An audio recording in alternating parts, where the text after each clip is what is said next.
Okay, magandang hapon sa lahat. This is Justin Top News PH at magandang hapon din sa mga OFW natin na nasa iba't ibang lugar dito sa mundo. Good day sa inyo. At bago tayo magsimula to talk about certain issues na nangyayari sa ating bansa, paki-like naman.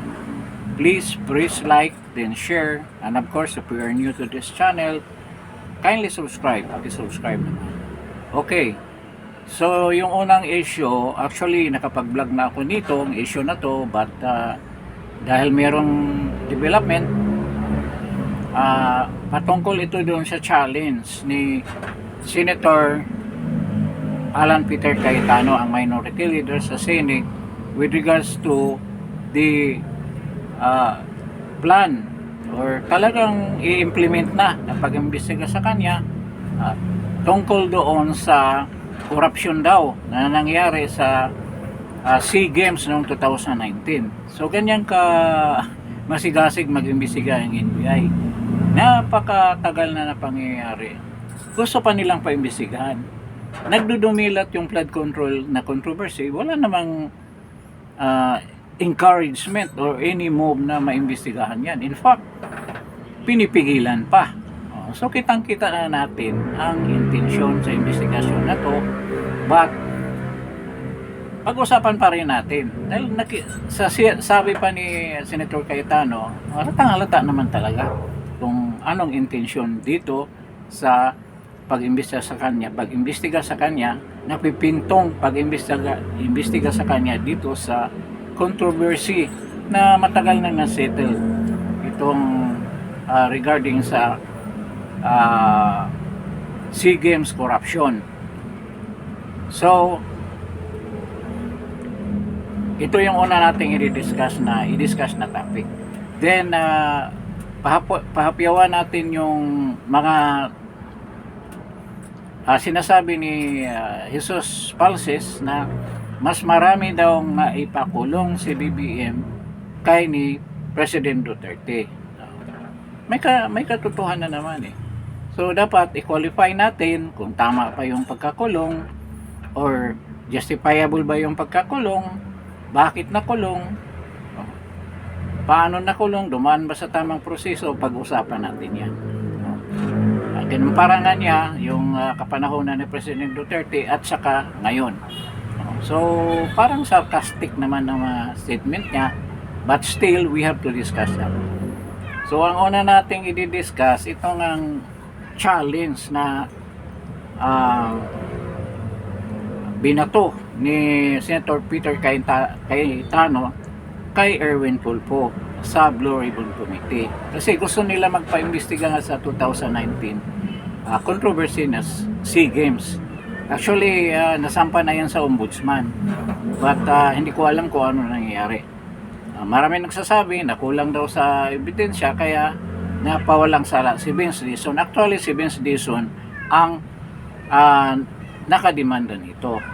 So, dahil daw, actually, sikang topic natin yan, dahil daw, hindi ganong naimbestigahan pa si Senator Cayetano, imbestigahan daw nila ngayon. So, nakita na natin ang intensyon.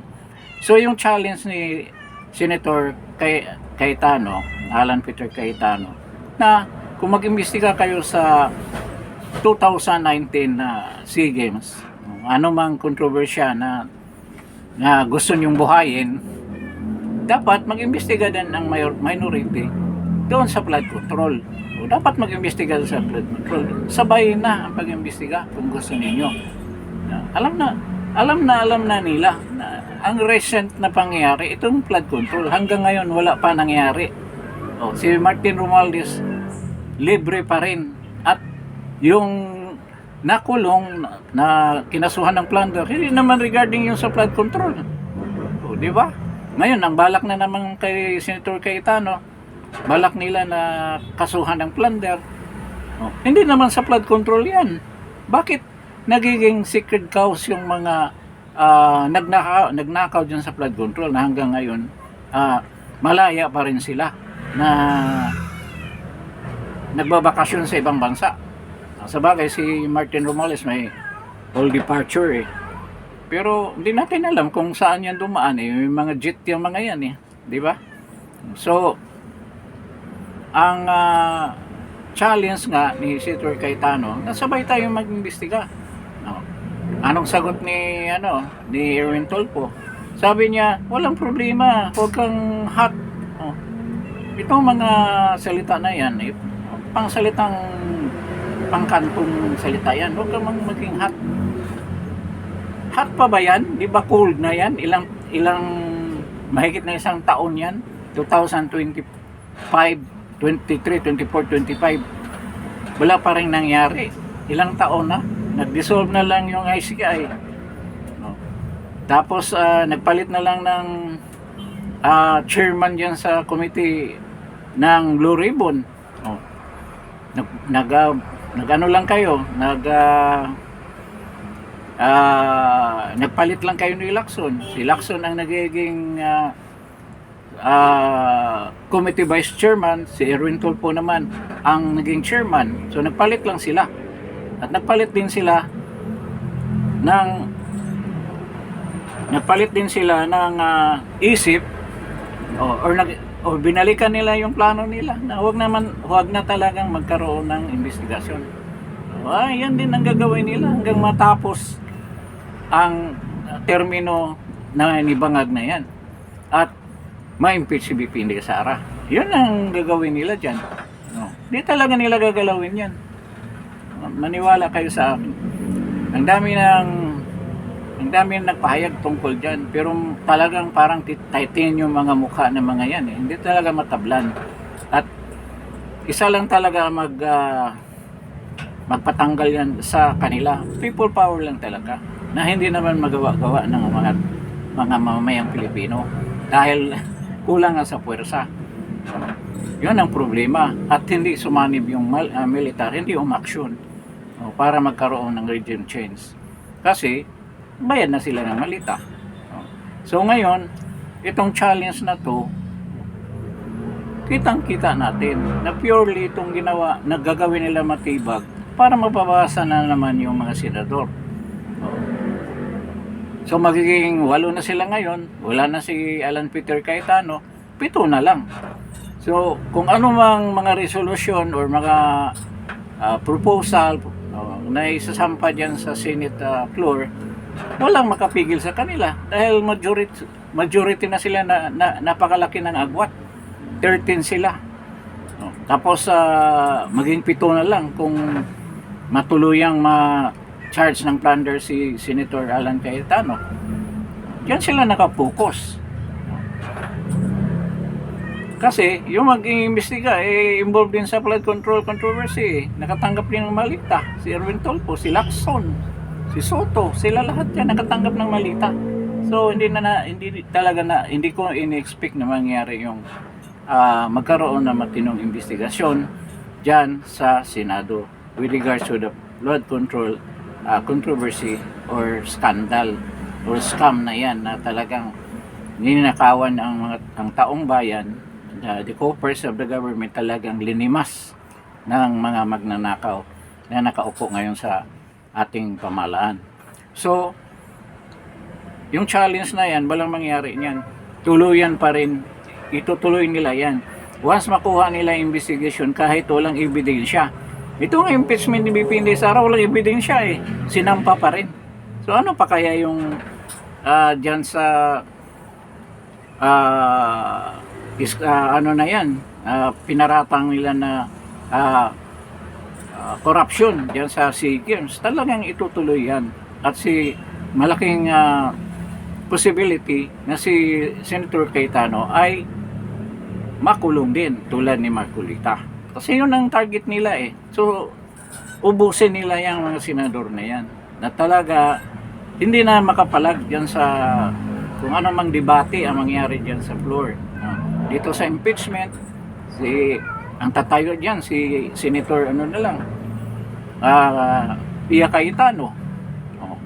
Kung makabalik si Bato, medyo may laban na malaki rin ang possibility na lalabas si Bato. Pero kung ang problema niyan, dahil hindi nga nila ma-issue na yung ICC warrant dahil nga binabantaan sila ni President Trump. Ang problema naman, kung hindi nila susundin yan, lalabagin, uhulihin pa rin si Bato. O, di ba? I-insist nila na legal or may batayan yung ICC warrant. O, so, yun ang problema dyan. So, hindi yan assured. Yun din ang isa sa mga hanging na mga tanong kung susundin ba nila. O, yung ang naisip ko rin, hindi yan susundin. Talagang sabihin nila na valid pa yung ICC warrant of arrest na yan. Ganyan ang gagawin ng mga yan. So, despite the fact na may warning na si President Trump. So magsumbong tayo kay President Trump para magkaroon ng action yung US. Kasi lumabag sila. Nakipagsabuatan sila sa ICC. Oh, yun ang malalaman natin. Kung mabuti nga, kung malaman talaga ni President Trump yan, magkaroon ng sanctions, yung mga involved sa pagpapaaresto ni Donald Trump, ni President Donald Trump, magkaroon ng sanction ng Pilipinas. Baka nga mabawasan yung tariff, itataas pa ng konti. Itataas ng hindi lang konti, gawing 40. Then, ngayon kasi 19. Gagawing 40. Oh. Ang tariff ng mga goods natin, hindi na mag-export yung mga negosyante natin dito sa Pilipinas. Mangyari niyan, talagang tuluyan na tayong babagsak ang ekonomiya. So yun ang mangyayari diyan in the coming future. So yun ang isa sa mga bagay na posibleng mangyari. At ito kung lalabas si Bato. Pero sa tingin ko mag-iingat din si Bato kasi yun ang question na nasa isip niya. Lalabas ako dahil nga umaasa na mag-intervene si President Trump kahit na sovereign country rin tayo, pero nagbabanta siya na kung sino mang makipagsabuatan or mag-cooperate in any manner sa ICC, talagang paparusahan niya. So, hindi ko alam kung anong decision ni Senator Bato with regards to that. Kasi isa rin, kung mag-appear siya dyan, walo pa rin sila kung wala na si Alan Peter Cayetano. Would that matter? Meron pa bang bigat yan ng paglabas niya? Yun din ang mga tanong dyan. So, yan nga ang target din ng Bangag administration at talagang tuluyan ng mawala ang opposition, ang Senate, at mawala ang Senate na nagsasalita laban sa administrasyon na to, ang minority. So kung mawala na si Sara, makonvict na, patuloy na yung balak nila na magkaroon ng charter change na yan naman ang totoong tinatarget talaga nila. So i-convict si Sara, then later on magkaroon ng charter change. Kasi alam naman nila na kung kahit natanggalin nila si Sara, pwede pa rin tatakbo yan, not unless merong decision ng Supreme Court. Pwede yan kung kay Sara, i-gamble na lahat, susugal na lang, sige, sigurado rin naman siya, lalo siyang mananalo niyan.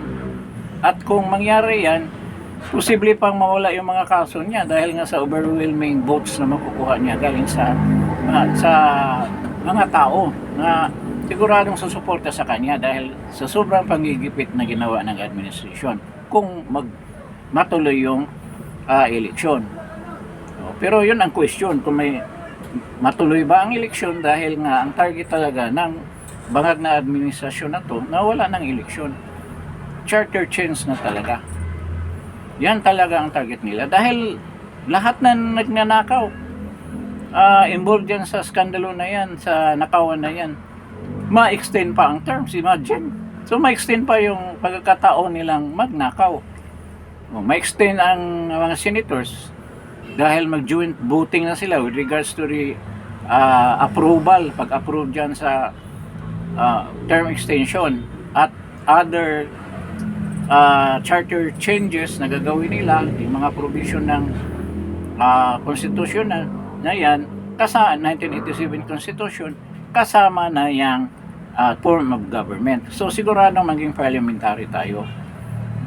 Kung hindi talaga mapigilan, kasi wala namang ibang magpigil talaga, mga tao lang. Tayo lang ang pwede magpigil yan. Through mass action talaga na matindi. Na wala na sila ibang choice, aalis sa pwesto. Pero kung ganito lang tayo, dito lang tayo sa social media, hindi tayo sumasama sa rallies, walang action ang mga tao, patuloy yung ganyang trend na sila pa rin ang hawak ng pwesto at sila pa rin ang magdesisyon kung saan papunta itong bansa na ito. Wala tayong magawa, pinayagan natin unang-una noon pa nga sa eleksyon pa lang, sigaw ng sigaw kami dahil wag talaga ibuto si Marcos. Ano nangyari? Kaya nga kami, nasasaktan kami nung umanib si Sara personally. Kaya hindi na ako bumoto ng presidente noon. Hindi ako bumoto kay Isko. Binakanti ko yung president dahil wala Kahit nasabihin mo na okay si Isko, gusto siya ni President Duterte, hindi, diskumpiyado rin ako ni Isko. Ngayon lumabas si Isko, kuto na rin ni BBM. Noon, ang sinasabi niya, lalaban siya doon sa mga debate. Sa mga lalaban siya sa mga dilaw. Tapusin na rin yung awayan ng dilaw at saka ng mga Duterte, ng dilaw at ang mga Marcos. Pero ngayon, nasa kay Marcos siya dahil may threat din siya na ma-plunder. May kaso din si Isko Kaya naniguro din siya na hindi siya magalaw. Anong sabihin ng presidente? Sunod din siya. Bukod sa pundo na ibibigay sa kanya. Ganyan lang ka-plastic ang mga tao. Pero magaling na, walang question, magaling na mayor si Isko. Pero kung titingnan mo rin, ang ginagawa niya ngayon, sa pagka-ngayon, wala rin. Diba? Lumabas rin ng totoong kulay niya. Na hindi talaga siya totoong makabayan. Hindi niya kayang tayuan ang sarili niya. So, hindi naman si Isko ang natin topic. Pero still, kung wala nang mapagpilian, maganda si Isko magiging official in whatever endeavor na gagawin niya. Pwede natin siyang suportahan. But right now, parang unbelievable. Yung mga sinasabi niya noon sa kampanya, pagdating ngayon, baliktad na. So, ito nga yung challenge ni Cayetano, hindi, salita lang yan kay Erwin Tulfo. Salita lang yan, pero hindi yan susundin. Wala rin, hindi nila gagalawin yung flood control. Hindi yan pag-usapan. Sinasabi niya, hindi niya pabayaan na magkaroon pa rin ng hearing yung flood control. Controversy, hindi yan mangyari. Tingnan mo. Kung meron man yan, balik tayo sa scripted, drama-drama lang. So, yun ang mangyari dyan. So, expect natin na talagang patuloy itong panggigipit, suppression of our rights, ang pagmamalabis, lagi naman nilang ginagawa yan, at hindi nirespeto ang ating constitution na ating rights. Gagawin nila ang lahat para tuluyan, wala na makapigil sa pag-upo nila ng mahabang panahon dyan sa mga posisyon na hinawakan nila ngayon. Hindi nila yan bibitawan ng mga Marcoses. Expect natin yan. Kung totoo, kung titingnan natin, natanggal lang yung mga Marcos, hindi naman sa people power per se. Dahil bumaliktad si Enrile at saka si Ramos. Merong hindi pagkaunawaan, bumaliktad. Not necessarily with Marcos, doon sa kaniyang mga tauhan, sina Imelda, di magkaunawaan sina Enrile at saka si Ramos, kaya bumaliktad. Kung hindi yung nangyari, wala. Kasi since na matay si Ninoy Aquino, 3 years, wala pa rin nangyari kung hindi bumaliktad yung dalawa. O, nagkaroon talaga ng totoong people power. Nagkataon din na punong-puno na yung mga tao pero walang magagawa dahil nga wala namang military na intervention. Katulad din ngayon. Nakulong si President Duterte, hindi naman nagrevolusyon ng mga tao. Supposed to be ang mga tao action. Pero walang component ng military.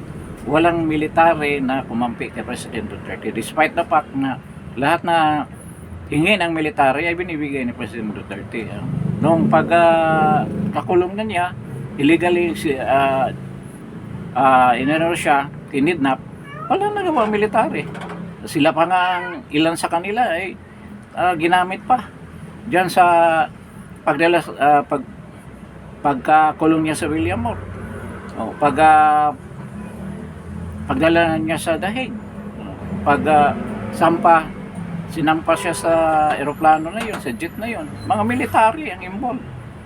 Kaya hindi talaga maasahan itong military natin ngayon kung wala diyang medyo may prinsipyo at makabayan na patriotic na official diyan sa military ngayon, walang mangyari.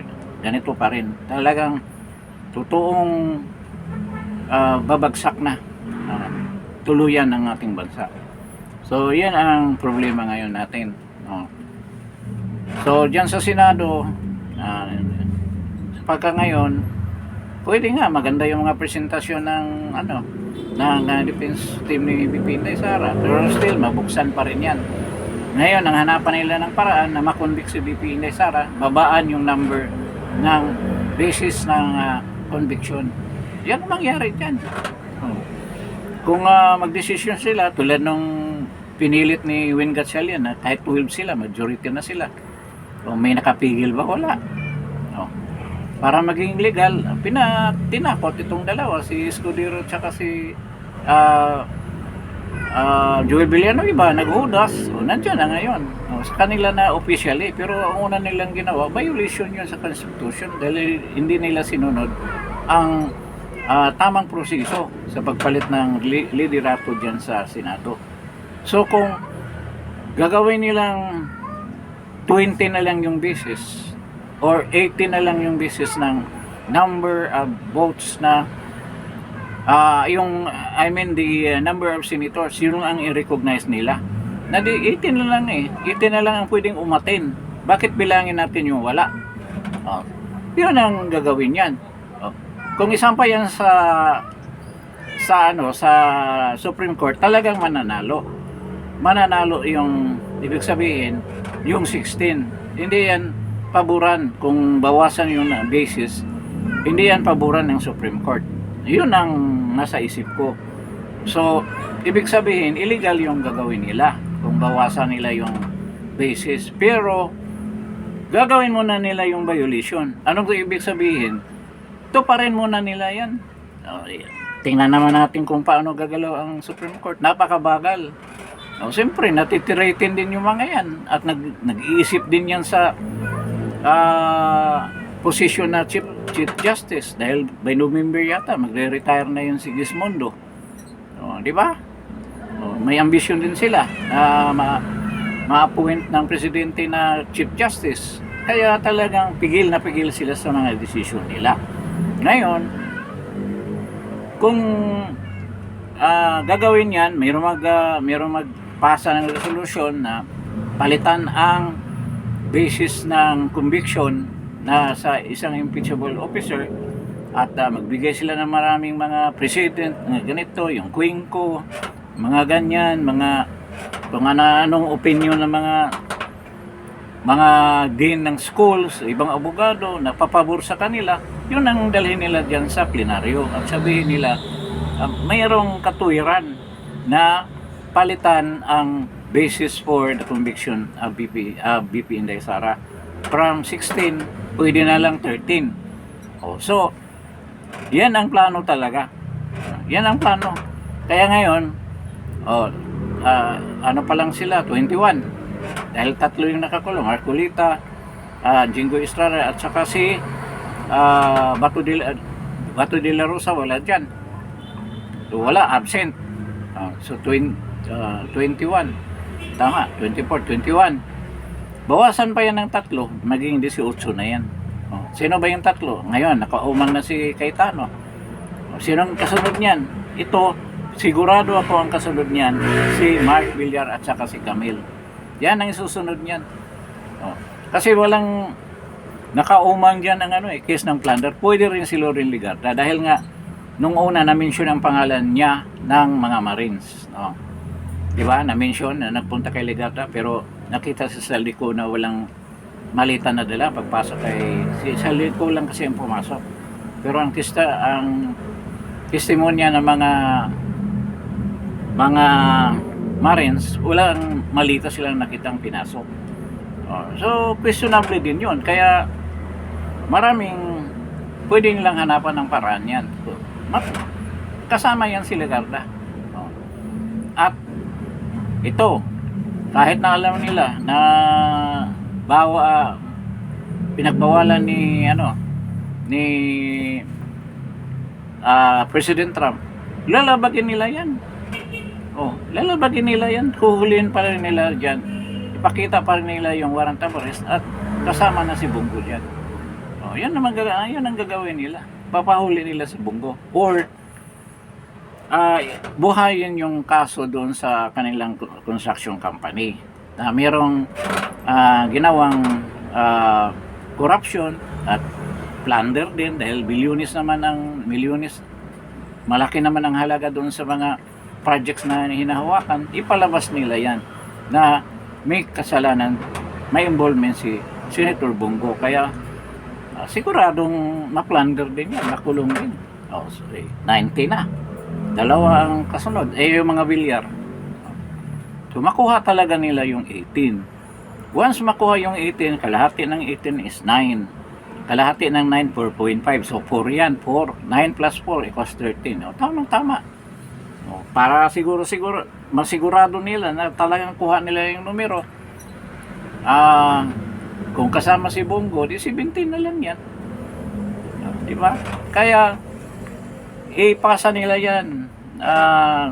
Yan ang susundin nila kahit alam nila na labag sa konstitusyon. Pero tanggal na si Inday. Mangyari niyan, tanggal na. Paspasan nila, pag walang makumbik, kaso nga lang, ipasa pa yan sa Supreme Court din Ipasa pa rin sa Supreme Court yan. Pero ang gagawin nila yan, tulad ng ginawa nila nung yung sa Senado, pagpasok nila, palitan kaagad yan ng palitan kaagad ng, kahit wala pang decision ng Supreme Court, palitan kaagad ng position, Vice President. Alisin kaagad yan. Hindi na siya para hawakan ng OVP. Ganyan ang gagawin yan until mag-decision ng Supreme Court. Pero wala na siyang position, hindi na siya makahawak dahil may decision na yung Supreme yung Senado. Yun na nakikita kong mangyayari. Napilitin nila yan at siguro lakarin nila yung Supreme Court. Wala namang imposible sa kanila. Gagawin nila lahat. Sabi pa nga ng ibang mga vlogger, si Lisa daw, he play to win. Naglalaro siya para manalo. Yun ang niya. Kailangan mananalo siya. At gawin lahat ng paraan para manalo. Bagay, natalo sila nung eleksyon ng midterm. Hindi natin sabihin na perfecto rin yung mga deklarasyon niya na natutupad. So, ganyan ang sitwasyon ngayon. So, yung pagtanggal kay Senator Cayetano, pagsasampa ng plunder, mabilis lang yan. Tingnan mo, ngayong sunod na linggo, tapos na investigasyon ni Matibag, ipasa yan sa DOJ. DOJ, gagawan kagad ng certification yan. Ipasa sa ombudsman. Isang araw lang, ipasa sa Dinggabayan. May warrant na kagad si Alan Peter Cayetano. Yun ang mangyayari dyan. Tingnan natin. Sunod na linggo, maraming mangyayari. Si Matibag, mag-testify daw ngayon Martes. Tingnan natin ang mangyayari. takot din na mag-testify, iwas ang iwas. No? At totoong intimidation yan. Hindi na ngayon intimidation para sa akin. Talagang gagawin nila yan. O, talagang target na nila si Alan Peter Cayetano tsaka yung ibang senator. No? Ang magic number nila is 18, hindi 20. Ngayon 21 pa lang, so kailangan ng 3 malaglag dyan. No? Kung siguraduhin nila 17, baka questionin yung 4.5 eh. Wala namang 0.5 na tao. 1 lang ng tao, 1 ang number. Hindi 0.5, hindi kalahati. So, ganyan ang antabayanan natin na mangyari dito sa ating bayan. Talagang palubaha ng palubaha ang sitwasyon. Habang nangyayari yan, ng ating ekonomiya, tuluyang bumabagsak. Hindi pa linabas yung second quarter GDP kasi June pa lang, June, July, baka ngayong August ilabas na yung GDP rate natin nung second quarter at yung buong dalawang quarter. So makikita natin palampasin na yata yung suna ng ating bangag na Pangulo. So ito yung susunod natin na topic. So okay na tayo doon sa topic na yun. Marami na tayong mga insight na sinasabi. Ito na naman, itong issue na ngayon, itong parang sarcastic na salita na diyan sa programa sa Bilyonaryo ni Jesus Palces, itong di maintindihan na abogado, no?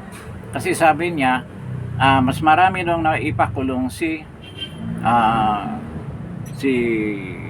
tawag nito, si Bangag kay ni President Duterte. Dalawang dalawang viewpoint yan. Yung makatarungan na pagkakulong at yung hindi makatarungan. Si President Duterte, halos lahat na kinulong niya ay makatarungan. Talagang pinairal yung totoong hustisya. Mas marami siyang napakarami ng nakulong dahil nga sila ay gumawa ng krimen na dapat naman parusahan, dapat naman sila ay makulong at dumaan sa tamang proseso sa pagkakulong. At ang tamang hustisya ay inimplement sa pag-aresto sa kanila at sa pagpiit sa kanila. Walang linabag. Kung mayroong mang linabag, malalaman natin. Kasi magrereklamo naman yung sinasakdal o yung kinukulong . So, kung titingnan natin sa rightful or tama na pagpakulong ng isang nakagawa ng kasalanan or krimen, napakarami ng napakulong ni President Duterte. Kasama si Dilima. Kasama yan. Sa napakulong at dumaan ng paglilitis yan at naprubahan talaga na may kasalanan siya. Naging ang kaso niya, protector ng mga drug lord diyan sa Bilibid. Yun ang kaso niya. Yung Espinosa, kung magpag-usapan natin ng drugs, ang daming napakulong diyan. Sila Espinosa, di ba naka-detain yun? Nabinitawan, nakakulong din yun. Dahil nga sa droga. Yung kapatid ni Parahuinog, di ba nakakulong yung babae? Nakakulong yun. Kapanahon na ni President Duterte yun.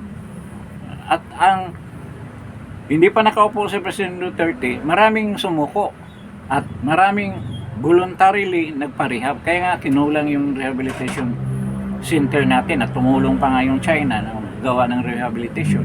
Diyan sa Nueva Ecija, kung i-recall natin yung pangyayari, ang daming kinulong talaga. Yung pumasa lang kay Kian de los Santos, di ba nakakulong yung mga pulis at maraming mga ninja cops na nakakulong dahil nga sila ay involved sa droga, sa pagtulak ng droga. At doon sa listahan ni President Duterte sa mga involved sa mga krimen ng droga, doon sa narco list niya, marami doon na nakakulong. Maraming involved na general doon at nakakulong sila, nakademanda. Kaya nakikita natin kung paano gumalaw ang hustisya at ang pag-implementa ng tamang paghuli doon sa mga nasangkot na mga nag-commit ng mga krimen, kung anong proseso ang ginawa ni President Duterte. Talagang sinunod ang hustisya sa pagkahuli ng mga yan. At they have a day in court. Nagkaroon sila ng mga abogado para depensahan ng kanilang sarili. Pero si De Lima, nakulong pa rin. Abogado naman si De Lima, kumuha siya ng mga abogado, talagang naparusahan pa rin siya. Pero dahil nga gumalaw ang pera pagdating kay BBM, nakawala. Nakawala rin si Espinosa. Alam naman natin anong si Mabilog. Hindi naman nakulong si Mabilog, pero bumalik galing sa Amerika, nagtago. Ngayon, may position pa yata. May reward pa dahil sa pagsasalita laban kay President Duterte. Doon naalala ninyo sa Quadcom. Yun, ngayon ginamit niyan sila De Lima against President Duterte at VP Inday Sara. Yun lang ang purpose na pinalabas yan. Nakita mo si De Espinosa. Nakalabas lahat. Pati nga si nakulayan si Espinido, yung naghuli kay Espinosa, para bumaliktad din nalagyan yata ng malita din, di ko alam, di umano. Ngayon ito yung katotohanan. Ngayon sabi ni Falses, pero parang sarcasm sinasabi niya. Totoo naman, marami ring nakulong sa kapanahonan ni Duterte, pero ang kinulong niya yung nagsasalita laban sa kanyang administrasyon. Kinulong na hindi ini-observe ang tamang proseso sa pag-aresto ng tao. Inalisan ng mga rights na para depensahan ng kanilang sarili legally. Lahat inalis at kinulong sila. Walang pasubaling kulong kahit na walang matinong ebidensya, kinulong. Sino bang mga kinulong? Pastor Kibuloy, di ba? Na patay na yung kaso, binuhay lang para makulong siya. Sino pa? President Duterte kidnap dahil nagsalita ng bangag at binuking yung GAA na pagnanakaw dyan sa flood control. Si President Duterte ang nagbulgar noon.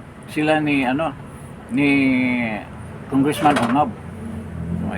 Sumabit pa nga si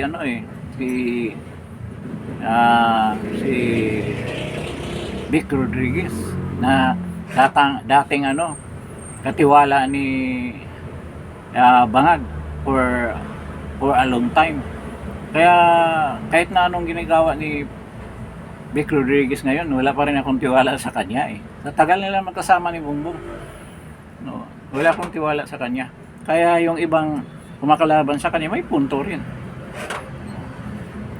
May punto rin sila. Dahil minsan hindi rin maganda yung tinanggal ka, lipat ka kagad sa kabila na alam naman natin na ang tagal nyo na nagsama. Tapos for the reason na tinanggal ka, bumaliktad ka na, sinisiraan mo na. Buti pa nananahimik ka na lang, di ba? Yun ang tamang ginawa niya. Pero hindi, nagsasalita pa rin siya. Na alam naman natin na talagang solid siya na Marcos. Nagkaroon sila ng hidwaan ni Lisa Aranita, hindi nagkaintindihan. Kaya bumaliktad siya. Hindi rin maganda para sa akin. Ngayon nga, ang dami nakakulong. Ito, si Marcolita, si Jinggoy, at si Bato, tinutugis, gustong ikulong. Ang dami yan ang nakakulong, na ang pagkakulong para lang i-oppress ang oposisyon, pigilan sa kanilang mga pahayag ng mga katiwalian, pagbunyag ng mga katiwalian na ating pamahalaan tulad ni Mike Defensor. Yun ang mga nakakulong. Kaya marami nga talagang nakakulong pero hindi justifiable, labag sa batas at sa mga karapatan ng mga kulong ang ginawa ng pamahalaan ni Bangag. Yun ang pagkakaiba. Ngayon, kaya hindi masabi, ito si Palsis, hindi masabi na mas epektibo si sa pagpakulong, epektibo pagpakulong ng mga kalaban. Si President Duterte, ang daming pinakulong dyan na yung mga kasama pa nga, mga supporter pa nga niya dahil nga sa korupsyon. At ang dami niyang tinanggal na mga nasa posisyon sa PWH, pinaparesigning niya dahil nga may ginagawang korupsyon sa loob ng kanilang mga ahensya. Si BBM, meron bang ganyan? Ang daming nang involved dyan na pinoprotektahan pa nga niya, nagiging state witness pa. Di ba si Bunuan? Saan ka makakita involved sa corruption, naging state witness? Siya naman talaga ang nakaalam dyan dahil director siya ng DPWH. Tapos siya ngayon ang state witness. Hindi siya less guilty. Siya ay the most guilty. Kasi siya ang humawak ng lahat na projects ng DPWH. Siya ang nakaalam dyan. Ito si Pangandaman, nag-re-release ng mga budget. Ano nangyari ngayon? Nakakulong ba? Nandyan. Pinopromote pa. Nagiging pa ng Amana Bank. Nakita mo, may promotion pa. Yung hindi sumunod, tigok na kaagad si Cabral. Marami nagsasabi na lang yun. Gimmick lang. Drama lang yun. Dahil meron lang sighting iwan ko kung totoo yung mga paratang ng ibang mga Pilipino na nakita daw sa Europa. Ngayon nagpaiba ng mukha yun, paano ma-identify, di ba? Kung taasan yung noon, ang ilong, ibahin ng korte ng mata, ang kurma ng mukha, hindi mo na makilala. Nag-iba ng pangalan, wala na, hindi mo na makilala yun. Ngayon, ito nga, napatunayan na sa pag-analisa natin na walang katotohanan yung sinasabi ni Palsis na maraming naipakulong si BBM na talagang lumabat sa batas.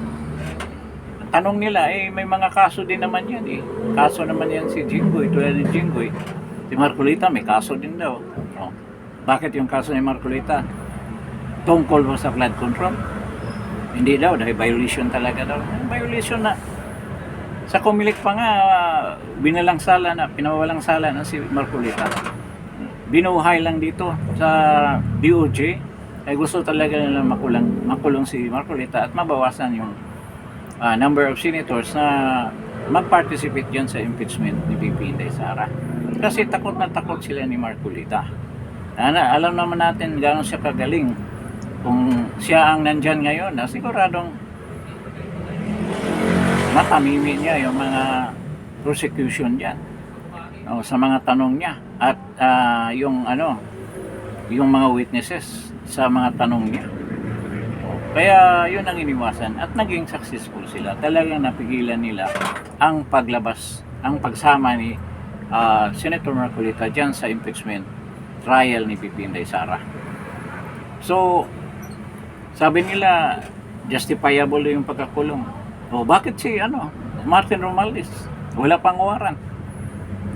Si Jesus Escudero, sinabi niyo na may kaso na sa ombudsman, ay ba't hindi nasampa sa Sandigan Bayan? Ganon din si Joel Villanueva. Sa anong ibig sabihin? Selective ang justice. Tama yung sinasabi ng karamihan na mga observers na talagang selective ang hustisya na pinairal ni Bangag. Natusan niya yung DOJ, natusan yung ombudsman na itong gagawin ng NBI. Talagang pinipili kung sinong ipapakulong nila, sinong kakasuhan. So, kinakasuhan yung pumupuna. Yung nagbubunyag sa mga katiwalian, grabing pagnanakaw sa ating kabangbayan dyan sa flood control projects at iba pang mga proyekto. Yan sila ang nakakulong. Pero yung mga totoong lumabag sa batas at makikinabang diyan sa pagnanakaw na yan, ay libre sila lahat. Oh, walang investigasyon, tuwang-tuwa. Mga congressman tuwang-tuwa. Oh, kasi nakikita nila na ma-extend pa yung term nila. Di ba? Oh. Kung puro ganito ang mangyayari, wala talaga. Tuluyan ang pagbagsak ng ating bansa. At ang malungkot, ang mga tao, aware sila, alam ng mga tao eh. Kaya makikita mo diyan sa survey. Ngayon, mayroong survey na 59%. Isipin mo, kalahati ng populasyon ng Pilipinas, kung it represents the number of population ng Pilipinas. 59%, sobra pa sa kalahati. Ng mga sinurvey lang nila, sabihin natin, anong representative number niyan doon sa statistics nila, kung anong proseso ang ginawa nila. Isipin mo, 59, negative 59. Sino pang naniniwala sa presidente na yan? But still, sila pa rin ang humawak ng posisyon na yan. Dahil kulang tayo sa aksyon, kulang sa aksyon ng mga mamamayang Pilipino. Kaya malhantay tayo kung saan tayo papunta. Dahil hindi kaya ng mga tao eh. At unwilling din ang mga tao. Willing sila pero maraming makakapigil. Financially, napipigilan. Maraming may economic woes, financial woes na hindi talaga kayang umatin ng rallies. So, ganyan nangyari. At ang militar, kontrolado. Kaya sadyang, ginawa ng pamahalaan. At ginawa na rin ng maraming mga authoritarian government tulad ng Iran. Yan ang unang ginawa nila. Isipin mo, nakita nila hindi nila makontrol ang army. Kaya ang ginawa nila, gumawa sila ng IRGC, yung militia, Iranian Revolutionary Guard Corps. Yun ang ginawa nila. Kung hindi man susunod ang military sa kanila, ang army, meron silang masandalan na ngayon talaga naging totoo. Yun ang nangyari sa Pilipinas. Pero ngayon, ang ginagamit ang military. Na wala makapalag, na pulis. Na supalpalan lang yan ang malita, wala na. Ngayon, meron ka bang marinig except for the retirees na wala rin naman nagagawa? Katulad din siya natin. Kasi ordinary na rin sila eh. Citizens. Hanggang ganyan lang sila. But to think about it, kumawak din na sila ng armas noon na nasa military sila. Pero wala silang magagawa. Mga matataas na official pa yan.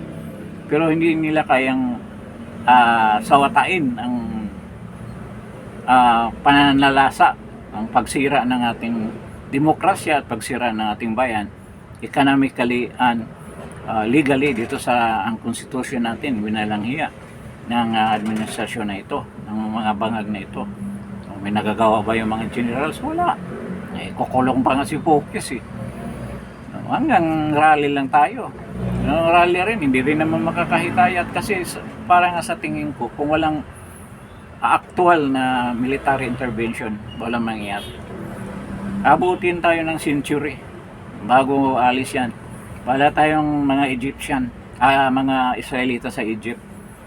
Kung walang milagrong mangyari, kung hindi pa nag-intervene yung Panginoon, hindi talaga makalis ang mga Egyptian, mga Israelita diyan sa Egyptian. Kaya pinadala niya si Moses. Wala tayong Moses ngayon eh. Kaya patuloy tayong ganito. So yun ang katotohanan na maraming mga ordinaryong Pilipino na hindi nakikita yan. Kahit na yung ibang mga Pilipino na nasa posisyon, okay lang sa kanila. Nakikita ba ninyo yung halaga ng mga pagkain, mga foodstuffs, mga gamit sa bahay, mga daily needs natin. Tingnan mo kung anong degradation, shrinking ang sizes para ma-maintain yung presyo. Pero nakita mo yung sample na lang, Bixby Purab, sampulan ko kayo. Yan ang usual na ginagamit ng mga ordinaryong Pilipino. Kung meron silang sipon, yun ang binibili. Ang size ng Bixby Purab noon, times 3 yung size ng Tansan. Alam mo yung Tansan, yung takip ng soft drinks. Ang takip kasi ng soft drinks, minsan hanggang ngayon merong lata ang ginagamit. So, 3 beses o 4 times ang size. Oh. Yan ang presyo. Mababa pa nga ang presyo. 30 plus lang dati. Ngayon, 40 plus kasing laki ng Tansan. Oh. Nakikita mo, yan ang resulta ng inflation. Laundry bar. O, kanina pa rin ang presyo. Kung sa ano ka, bibili mga 12 pesos yan ang isang laundry bar o 13. Ngayon, 15 ang presyo ng isang laundry bar. Ay yung famous brand. Pero yung size niya, 1/3 na lang. 2/3 na lang doon sa original size. At manipis na rin. O, so yun nangyari. Nagtatanong, wala namang problema yung inflation. Hindi kasi ninyo pinapansin yung mga binibili ninyo. Nagbigas na lang, no? Makabili ka ng 27, 28.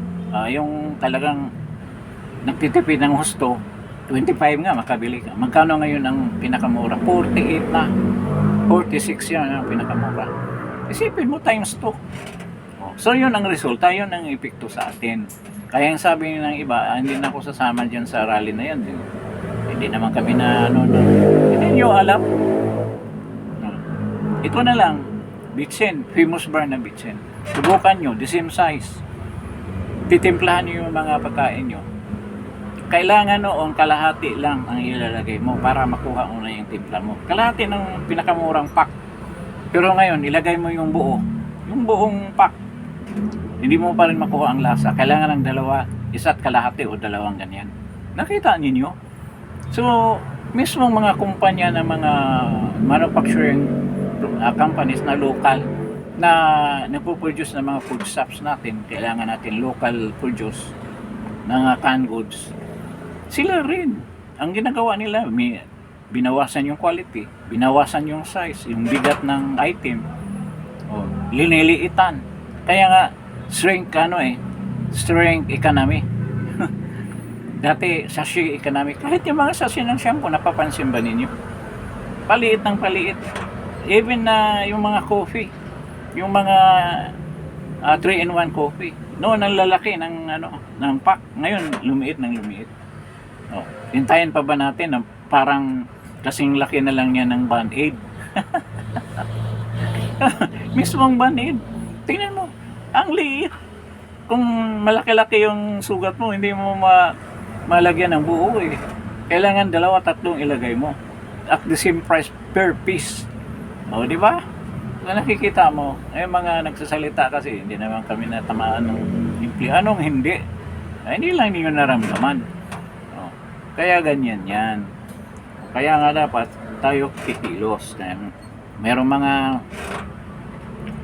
nagugulat din ako sa iglesia na siguro pinahantay nila na magkaroon ng hearing ang Sandigan Bayan at mag-issue ng not guilty si Senator Marcolita. Alam niyo, maraming paraan. Pwede naman talaga, hindi naman talaga guilty si Senator Marcolita. Wala talaga siyang kasalanan.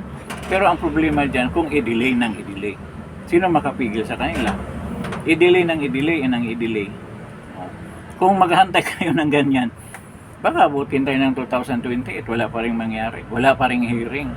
Yan ang nangyari kay Bong Revilla. Talagang binagala nila ng husto para kung ano man mangyari, hindi talaga makalabas. Makalabas man, iba na siguro ang presidente o iba na ang sitwasyon ng bansa o hindi na talaga totally makalabas dahil sila pa rin ang nakaupo. Yun ang mga tanong niyan. Tingnan mo yung kay Pastor. Pastor Kibuloy. Ano na yan? Binuhay na kaso. Ngayon, meron na bang resolution? Meron bang development? Wala. Idili yan. Yan ang style ng mga yan. Alam na, isang tawag lang ni Boying. Idili mo yan. Si Boying ngayon ng henchman, sila John Vic. At nadagdag ito si Matibag. Si Tory wala na sa eksena eh. So, ganyan ang sitwasyon ng ating bansa. So, malungkot isipin na patuloy itong pag-aapi, suppress ng ating freedom at ang ating mga rights ay yurakan ng administrasyon na to. At parang wala tayong magawa. Okay lang sa atin. Okay, hindi naman sabihin na okay sa atin. Parang hindi tayo ma-action eh. Ito lang sa totoo lang, na-experience ko ito sa Burkina Faso at saka sa Niger. Ito recently lang, yung nag-take over yung ano nangyari? Talagang lumabas sila. Maraming patay, binabaril sila eh. Lalo na sa Kenya. Pero nakamit talaga nila ang pagbabago. Pero hindi naman mangyari sa Pilipinas yan dahil sabi nila mga Pilipino daw masyadong play safe. Ayaw lumabas sa comfort zone kahit walang comfort. So ganyan ang problema natin. Minamahal natin yung mga comfort zone natin kaysa ating mga rights na yuraka na. So kung patuloy ito, wala tayong magagawa. Patuloy rin naman kaming magpaalala sa mamamayan doon sa mga nakikinig sa atin kung mayroon pang nakikinig. Sa akin naman walang problema, may makinig o wala, basta mahayag ko lang, mayroon bang isa o dalawa dyan makikinig, okay lang sa akin yan. Basta parang may kausap na ako, dalawa lang eh, tatlo lang na manonood sa vlog ko, okay lang yan. At least napakita natin ang pagmamahal natin sa ating bansa. That is what is important. Kung later part na, kung ano mangyari, pwede reviewin ko na lang yung mga vlog ko para ma-recall ko yung mga ginawa ko para sa bayan ko. Yun lang ang purpose. So hindi naman natin mapipilit yung mga mayang Pilipino kung wala talagang hindi responsive. Ang gagawin natin, tayo ang nakaalam. So i-suggest natin sa kanila, bigyan natin sila ng information na ganyan ang patuloy tayo, magkaroon tayo ng pasyensya dahil tayo ang nakaalam sa mga ganyang sitwasyon. So yun ang gagawin natin dito sa Justin Talk News PH, at siguro mahaba na itong pag-uusap natin. So let us continue loving our freedom, defending our freedom and our democracy na treaty na talaga na mawala sa atin. So kung yan naman ang fate ng mga Pilipino, nasa atin din kamay yan. So nasa atin din ang pagbabago, nasa desisyon natin, nasa aksyon na gagawin natin. So lahat na yan, hindi natin masisi sa ibang mga tao, ibang mga lahi, dahil Pilipino rin ang may dahilan na nagkaganito tayo. Hindi naman ibang lahi, wala namang ambition, ng China. Nang wurin yun, nandito ang nagwalang hiya sa atin, kalahi din natin. Tapos hate na hate kayo sa China, di ba? Parang kaplastikan lang, tinatago natin ang katotohanan na itong kahirapan natin hindi dahil sa China or America or whoever na nagpahirap sa atin. Hindi po. Tayo yung lahi natin, mga kalahi natin na mga traidor, mga magnanakaw, mga walang hiya na nagpapahirap sa atin, nagpapahirap sa bayan na ito. So mahalin natin ang ating bayan at patuloy tayong lalaban para sa ating karapatan. Maraming salamat sa pagdalo ninyo dito sa Justin Talk News PH. At bago kayo umalis, pakipindot naman ang like kahit pa isa-isa lang. At pakishare din if you are new to this channel and you have forgotten or nakalimutan, pindutin ang subscribe, pakisubscribe. So, maraming salamat sa pagdalo ninyo at magandang hapon at God bless. Salamat po. See you around.